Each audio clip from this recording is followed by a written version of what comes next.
Todas as manhãs, antes do nascer do sol, os motores começam a roncar nos arredores de Laredo, Texas. Caminhões a diesel parados ocupam 8 faixas sobre o Rio Grande, formando filas que se estendem por quilômetros. Entre 15 mil e 18 mil caminhões atravessam essa ponte todos os dias. A carga desses caminhões não são apenas mercadorias, é a economia americana em movimento. Esta é a ponte do comércio mundial, a travessia comercial mais movimentada do hemisfério ocidental, pouco conhecida fora da logística de cargas. E quase ninguém que toma decisões políticas já esteve nela. Se ela for fechada por 48 horas, as consequências aparecem antes mesmo de virar notícia. Motores deixam de chegar às linhas de montagem em Toluca, chicotes elétricos perdem seus horários em Saltillo, componentes de geladeiras ficam inacabados em São Luís Potosí. Em uma semana, as fábricas em Michigan e Ohio ficam em silêncio. Não por causa de greves, não por causa de políticas, mas porque as peças estão presas no lado errado de um rio. Em 2025, Estados Unidos e México movimentaram cerca de 930 bilhões de dólares em mercadorias, valor superior ao PIB da Suíça e da Arábia Saudita. 2 países negociam em 12 meses mais do que a maioria das nações produz. Parece mais uma linha de produção que um posto de controle. O Texas tem mais refinarias, a Califórnia mais portos e Illinois mais ferrovias. Nenhum transporta o que esta ponte solitária leva diariamente. E neste momento, decisões estão sendo tomadas em Washington que mudam o custo de tudo o que passa por ela, sem uma ideia clara do que pode ser prejudicado quando isso acontece. Escolha qualquer veículo fabricado nos Estados Unidos, qualquer picape, qualquer sedã, qualquer SUV, abra o capô e siga cada componente. Você não vai encontrar uma história sobre um produto americano. Você vai encontrar um sistema construído através de uma fronteira que já não se comporta mais como uma fronteira. Uma Ford F-150 é o exemplo óbvio, uma das caminhonetes americanas mais icônicas do país. Ela é fabricada em Dearborn, Michigan, com a bandeira dos Estados Unidos em todo o folheto de marketing. Mas antes de essa carroceria chegar a Dearborn, os componentes dentro dela já tinham cruzado o Rio Grande até 8 vezes. Blocos de motor fundidos em um país, usinados em outro, montados em um terceiro. Cada etapa depende de que a etapa anterior do outro lado da fronteira faça seu trabalho no prazo. E essa dependência não para na fabricação. O México exporta quase 3 milhões de veículos leves por ano aos Estados Unidos, muitos com emblemas de montadoras americanas e projetos americanos. Empresas americanas veem o México como uma extensão da fábrica, não como fornecedor estrangeiro. Se esse ciclo for interrompido, a produção não desacelera, ela para. Não são só os caminhões envolvidos. Se você está assistindo a isso em um smartphone ou laptop, você já faz parte desse ciclo. Porque a manufatura moderna, ela não depende só de estoque, ela também depende de precisão. Esse é o motivo dos armazéns vazios e das linhas de montagem lucrativas. As peças chegam poucas horas antes do uso, reduzindo custos. Isso elimina margem para interrupções. Uma remessa atrasada não é armazenada. Ela deixa um trabalhador parado, uma máquina desligada e um cronograma irrecuperável, pois não é possível compensar o tempo nesse sistema. Você fica para trás e tudo o que está atrás de você cai junto. Se você tentar construir esse mesmo caminhão inteiramente dentro das fronteiras dos Estados Unidos, o preço sobe milhares de dólares. E isso não é uma hipótese, é imediato. Ou os consumidores pagam mais ou o produto piora. Não existe uma terceira opção. Geladeiras são fabricadas em fábricas dos dois lados. Dispositivos médicos destinados a hospitais dos Estados Unidos são montados em Tijuana e Reynosa, onde empresas como Medtronic e Becton Dickinson operam linhas que enviam direto para redes hospitalares americanas. Peças aeroespaciais que abastecem a cadeia de suprimentos da Boeing recebem um volume significativo vindo de Querétaro, onde fornecedores da Bombardier, Safran e Airbus se concentram ao redor de um aeroporto. Até mesmo seus roteadores Wi-Fi possuem componentes que passaram pelos 2 países antes de chegar à sua casa. A diferença salarial é o motivo de tudo funcionar. Isso permite que empresas americanas concorram com a Ásia sem mandar tudo para o outro lado do oceano. Sem o México, restam 2 opções: preços mais altos ou a produção deixando o continente completamente. Mas a dependência que vai para o norte é ainda mais profunda. O México envia mais de 80% de suas exportações para um único comprador. Não existe um cliente reserva, nem um plano B que possa absorver esse volume. Se os Estados Unidos desaceleram, as fábricas mexicanas desaceleram. Se as tarifas dos Estados Unidos atingem uma categoria, os trabalhadores mexicanos sentem o impacto. Mexicanos que trabalham nos Estados Unidos enviam dezenas de bilhões de dólares por ano para suas famílias. O total recentemente bateu recordes, ultrapassando 64 bilhões de dólares em um ano. Dinheiro que não passa por corporações. Ele chega diretamente às famílias. Esse dinheiro cobre compras, mensalidades, contas médicas e aluguel em cidades que sem isso não teriam economia. Ele traz mais recursos do que petróleo ou turismo. É a principal fonte externa de renda do México, quase todo vindo dos Estados Unidos, em um continente que você pode atravessar de carro. Um país onde, se um porto fecha, você ainda pode enviar um caminhão. E o México respondeu a esse chamado. A Tesla anunciou um plano de gigafábrica de alto perfil lá em 2023, embora o projeto tenha sido pausado antes das eleições dos Estados Unidos por preocupações com tarifas. Fabricantes de carros e fornecedores expandiram operações pelo centro do México para atender grandes montadoras americanas. O mesmo ocorreu com grandes empresas de logística, que ampliaram redes de frete transfronteiriço com operadores mexicanos para atender ao novo volume. Aeroespacial, centros de dados de IA e grandes farmacêuticas se instalaram ao sul da fronteira, impulsionando um boom em Querétaro. A fabricação de dispositivos médicos cresceu ao longo da fronteira. Anunciaram planos para uma grande fábrica de montagem de servidores de IA da NVIDIA em Guadalajara. Até semicondutores passaram a ser parcialmente transferidos ao México, pois o encapsulamento pode ganhar escala em menos de 2 anos, enquanto fábricas de semicondutores nos Estados Unidos levam quase uma década. O sistema funcionou. Com cadeias de suprimentos mais curtas, as entregas aceleraram e os custos seguiram competitivos, beneficiando ambos os lados. Depois, a pressão passou a ser interna. Em 2025, as regras começaram a mudar no meio do caminho. Em uma fábrica de autopeças do norte do México, um supervisor interrompeu o envio de uma remessa. Não porque a produção tivesse parado, mas porque as regras tarifárias mudaram. Vieram as isenções, e então tudo mudou de novo, primeiro uma vez e depois repetidamente. Para as empresas que planejam com anos de antecedência, isso significava uma coisa: imprevisibilidade. Não custos mais altos, apenas custos desconhecidos. Quando os custos ficam incertos, o investimento para. Projetos são pausados, expansões estagnam. Fábricas que seriam construídas viram terrenos vazios. O México, porém, não agravou a situação nem retaliou. O país se adaptou, ganhando tempo sem resolver o problema central.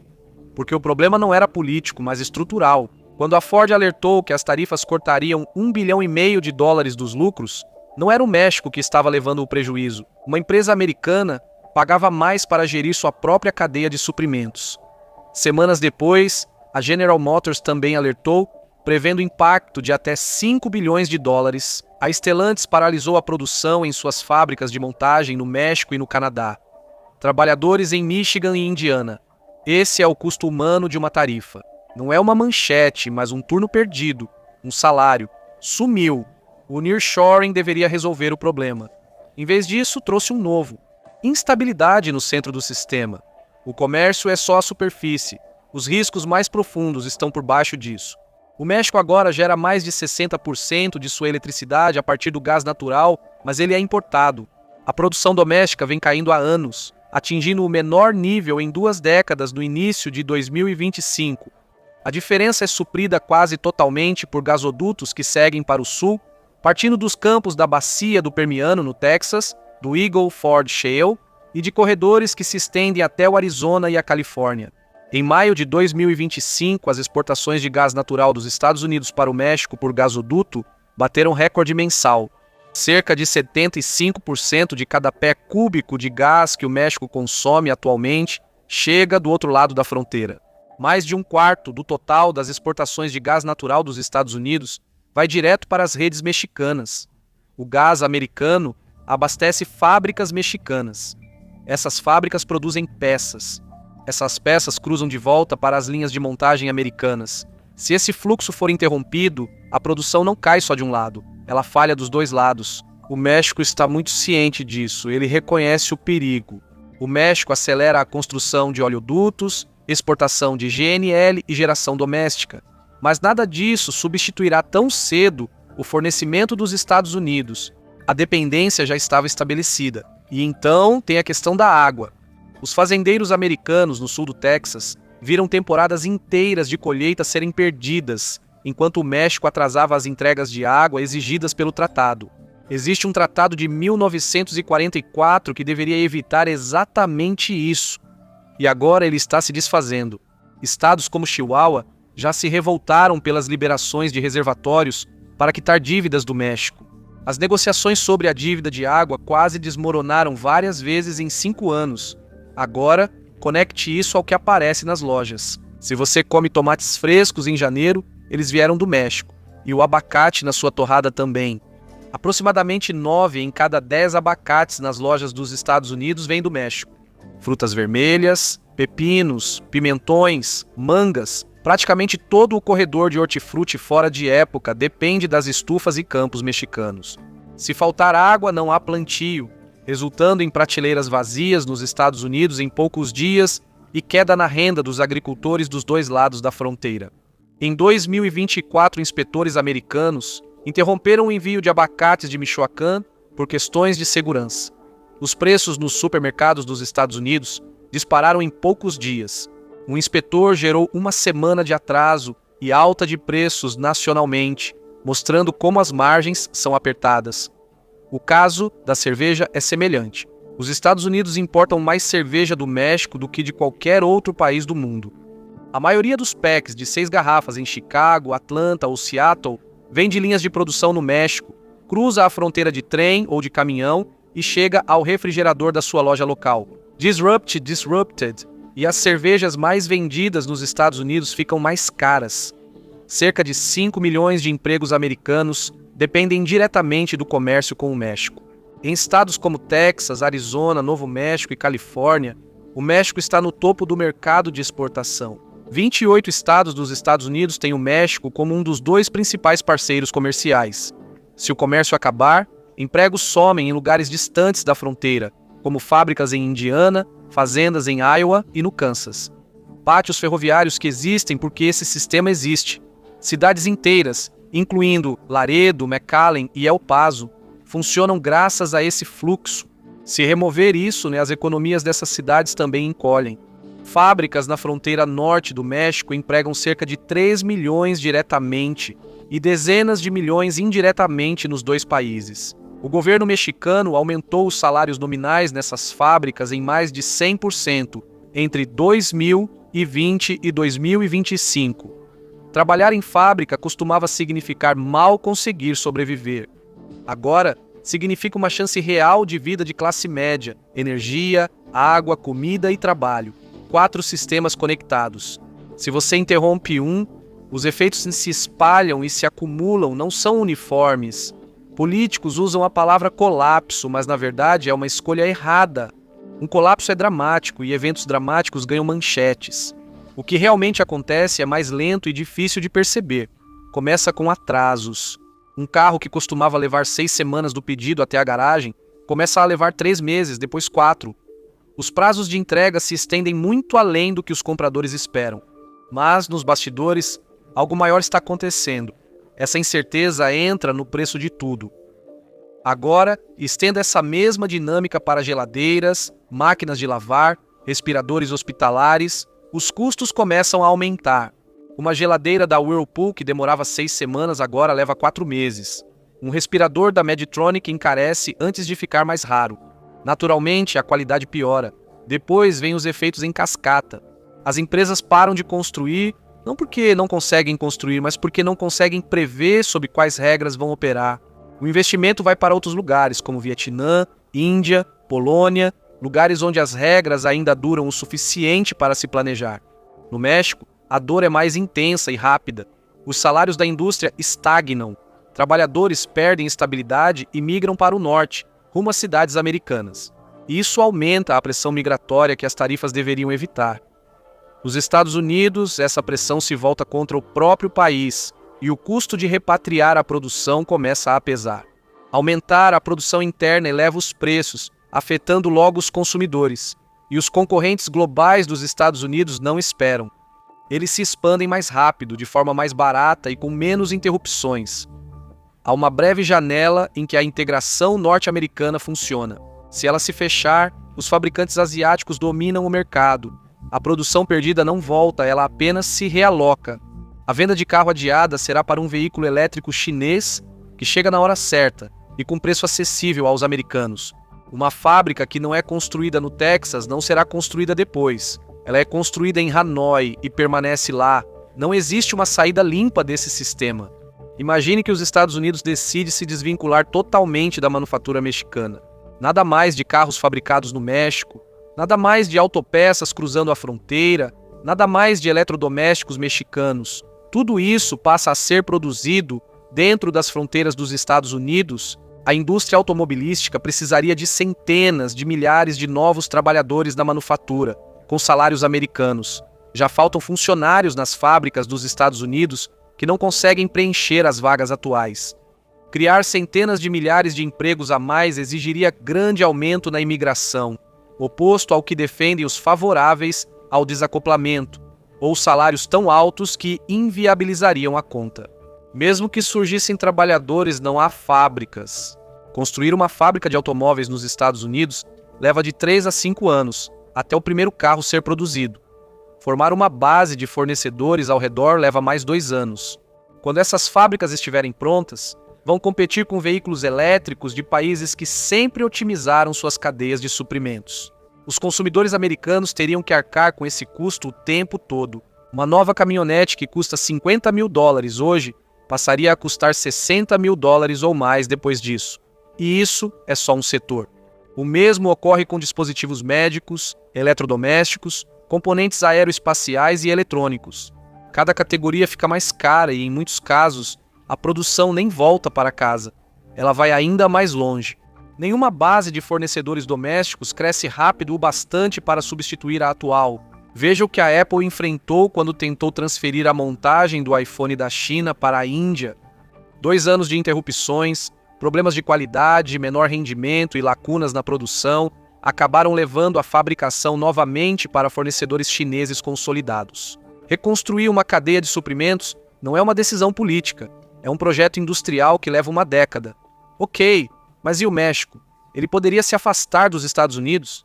Ele conseguiria substituir um cliente que compra mais de 80% das exportações autoridades mexicanas já tentaram.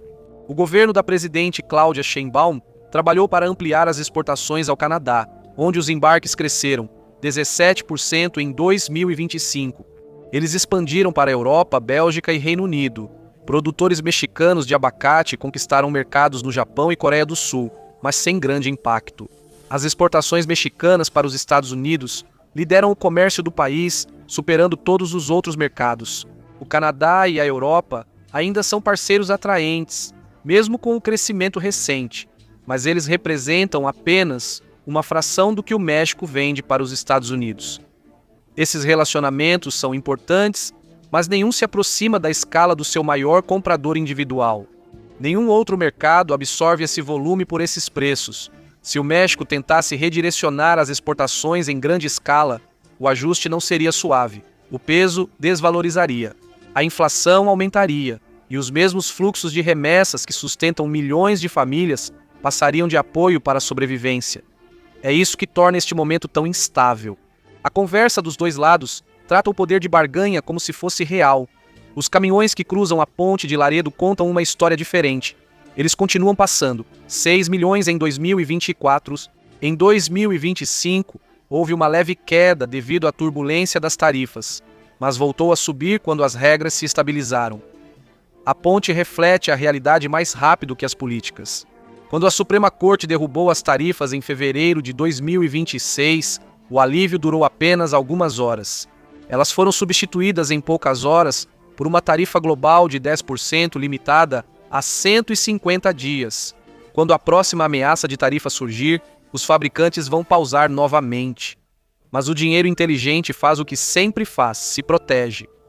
Ele busca locais com regras estáveis para garantir retorno do investimento. O Vietnã entende isso. Os oficiais locais cortejam fabricantes americanos inseguros com a instabilidade das tarifas. Oferece incentivos fiscais e acordos de infraestrutura para garantir compromissos. A Índia faz o mesmo, focando em empresas cujo plano de longo prazo não se adapta mais ao cenário americano em mudança. Abandonar não resolve. Fingir que vai se afastar também não funciona. Há um caminho que protege as duas economias, mas ninguém quer admitir isso publicamente. Eles não escolhem a interdependência, apesar de operarem nela. México e Canadá já sinalizaram querer continuidade. A indústria mexicana deixou claras as suas prioridades. Regras claras, livre circulação de produtos regionais sem tarifas e resolução de disputas que evite aumentos de custos inesperados. Um representante comercial dos Estados Unidos sugeriu substituir o acordo tripartite por acordos bilaterais separados, o que mudaria o equilíbrio de poder, mas também congelaria decisões de investimento em todo o continente, enquanto os novos termos são negociados. A indústria automobilística tem sido direta. Quase 40% do comércio total entre os Estados Unidos e o México passa por ela. Se houver mudança para acordos bilaterais, os incentivos ao nearshoring enfraquecem de imediato. Os líderes empresariais do Texas, mais interessados nesse jogo do que qualquer um nos Estados Unidos, foram ainda mais claros. O comércio que passa pelo Texas sustenta cerca de 500 mil empregos e gera centenas de bilhões de dólares por ano. Logística, frete, alfândega, armazenagem e manufatura são todos estruturados em torno do fluxo transfronteiriço. A mensagem deles continua a mesma. A integração é uma vantagem competitiva. Se você tirar isso, a indústria americana não fica mais competitiva em relação à China. Ela fica muito mais fraca. Autoridades mexicanas alertaram que a incerteza prolongada vai acelerar a desaceleração dos investimentos estrangeiros já em andamento. Um ciclo de integração de 30 anos agora cabe em uma janela política de 18 meses. Se a revisão for positiva, caminhões e dinheiro seguem circulando. O México mantém o papel de oficina e os Estados Unidos de cliente. Ambas as economias crescem juntas, como tem feito desde o NAFTA. Se a revisão for mal, a separação lenta continua. A cada ano, parte da cadeia de suprimentos se transfere para outro lugar e a ponte de Laredo transporta menos. A integração não desmorona de uma vez só. Ela simplesmente se desgasta até que o sistema que sustentava não exista mais da mesma forma. Então, o que realmente mantém um continente integrado unido? O comércio entre os Estados Unidos e o México, na verdade, não diminuiu, ele cresceu. O México bateu um recorde histórico de exportação em 2025 mesmo, com as tarifas pesando forte. A demanda dos Estados Unidos se manteve. O fluxo de energia aumentou. A infraestrutura ainda está se expandindo. Ambos os países aumentam a capacidade de depender um do outro, mesmo com políticos debatendo se isso deveria acontecer.